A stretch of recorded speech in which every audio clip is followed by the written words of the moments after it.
Hi, this is Derek Swanson here at George Mason University in the summer of 2018. This is the oral qualitative research proposal, part of the requirements for EDRS 810. What I'll be presenting today is a qualitative study looking at the influences on the decision to enroll in computer science or applied STEM courses in high school. STEM stands for the science, technology, engineering, and math. As an introduction, we're going to see that some of the reasons that students choose to enroll in computer science or applied STEM courses, it may vary on several different factors, but in the literature review, we'll see that gender does play a role for some students, and perception of what's going to be the preconceived norms of STEM. And so what we're going to do is discover what kind of reasons and what kind of context will help students make the decision to possibly enroll in a STEM course, and we're going to be asking the students to provide solutions on how they can improve their experience in the STEM classroom.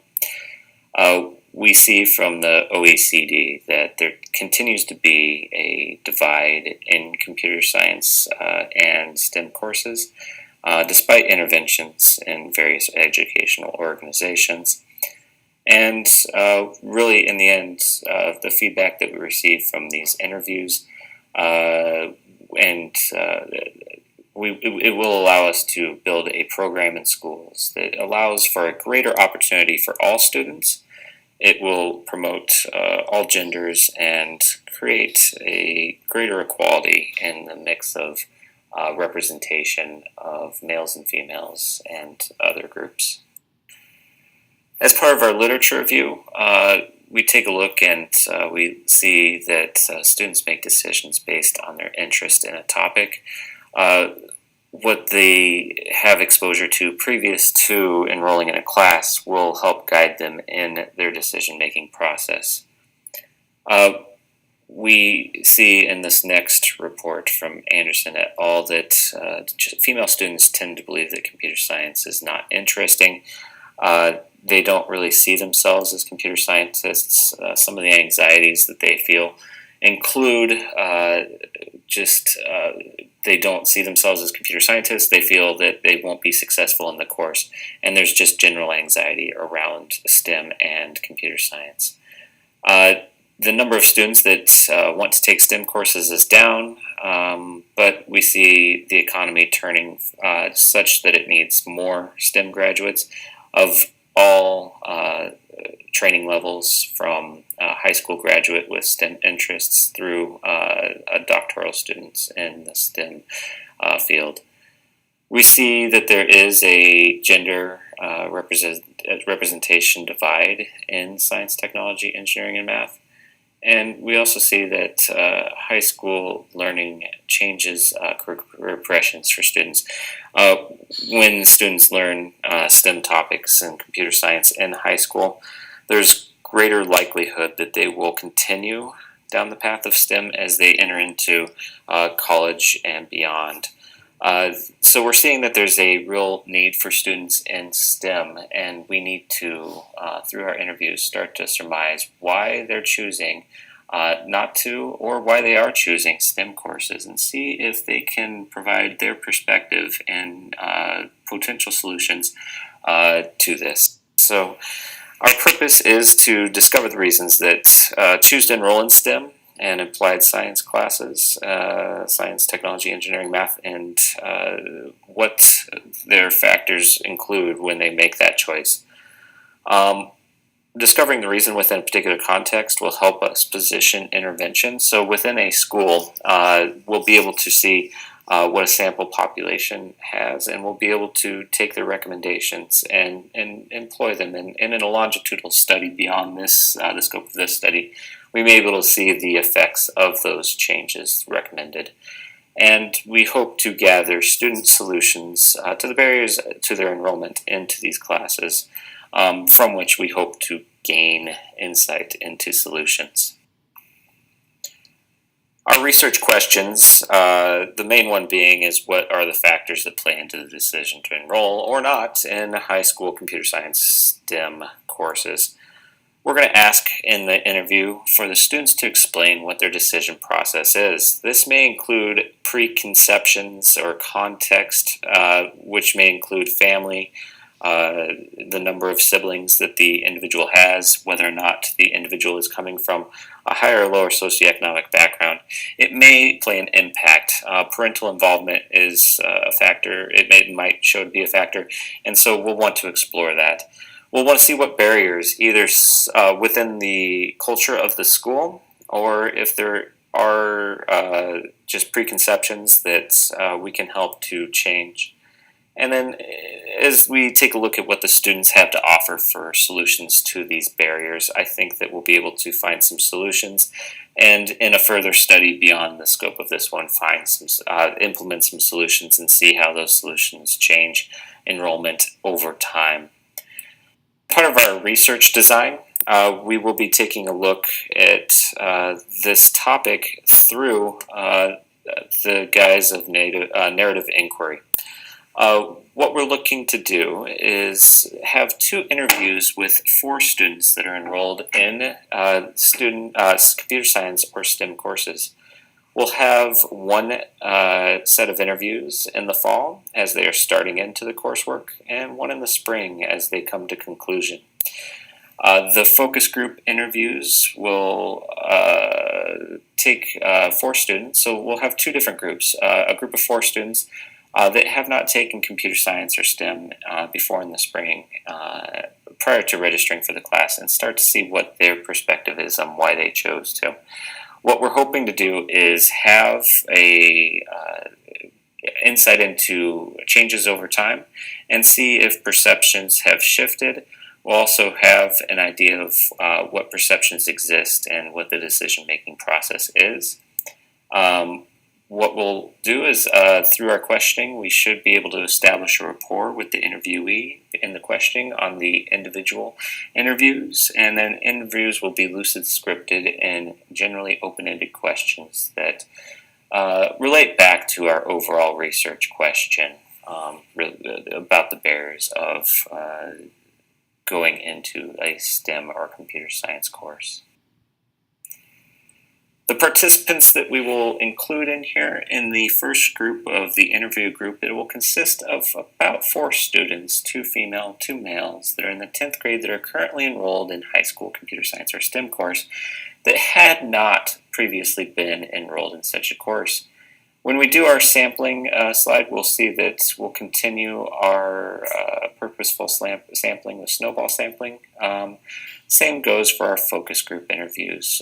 This set of interviews will be taking place in the spring as the students start to select courses just prior to their selection of courses.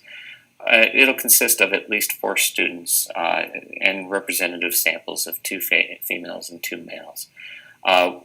Students that are in 10th grade that are not, nor have they yet enrolled in computer science or a STEM course.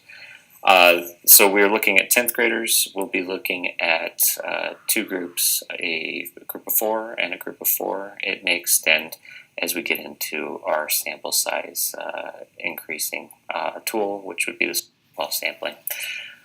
So based off those 2 groups, they'll be selected by examining current enrollment records, and for the first interview group, we'll be then selecting 2 male and 2 female students that are in 10th grade, and we'll want to pick ones that are currently enrolled in computer science or a STEM course that haven't been in before.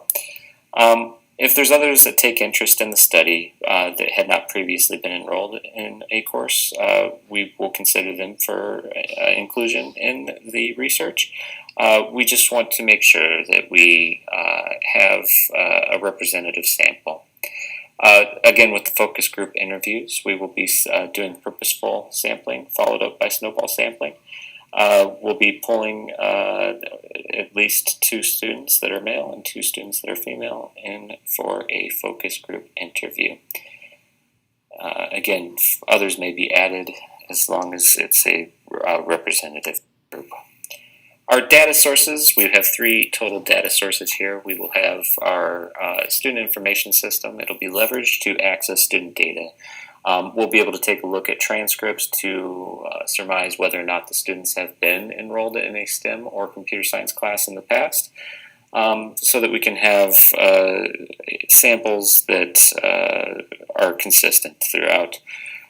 We will be taking audio recordings of the individual student interviews, both the post and pre-interviews, the pre and post, as well as the focus group.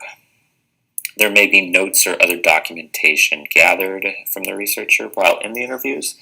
Any other artifacts that are found in the interview process may also be included in the data sources. Our procedure for collecting the data will first start with our IRB approval. Informed consent will be obtained from the research participants as well as the parents of the research participants. Students that are interviewed individually, they will be scheduled at a time that is mutually beneficial, and the students will be given written notice of their role in the research as well as the option to opt out at any point in the survey or in the interview. If they choose not to complete the interview, we will take a look at our participant group. The researcher will again establish the rapport with students before asking questions and to help create trust. And then the questions will be asked, and time will be given to the students to consider their answers. And then a non-leading follow-up questions will be asked for clarification if there's greater detail that's required. For the group that's the focus group, we will be scheduling it during a lunch period, and food will be provided.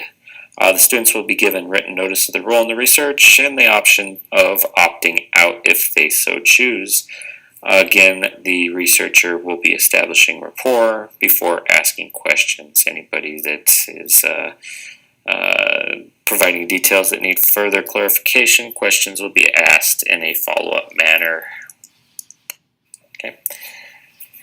After all the data is gathered, we'll be taking a look at that recorded format data and both of the student interviews of the individuals as well as the group interviews. They will then be transcribed, and they'll be encoded in an EDRS method at the conclusion of the interview sessions. The purpose of this is that we will be taking and making sure that the coding is of the author's perception, and making sure that we can pull out themes that we believe best represent the reasons that the students are choosing or not to enroll in these course types. Any notes or other relevant documents made during the group and individual interviews will be reviewed by the researcher after the transcription, and will help to set the focus of the interpretation of the transcribed interviews. The research will then interpret the interview data and document data to define out prevalent themes. Identified themes will then be cross-checked by a second researcher to confirm the interpreted themes.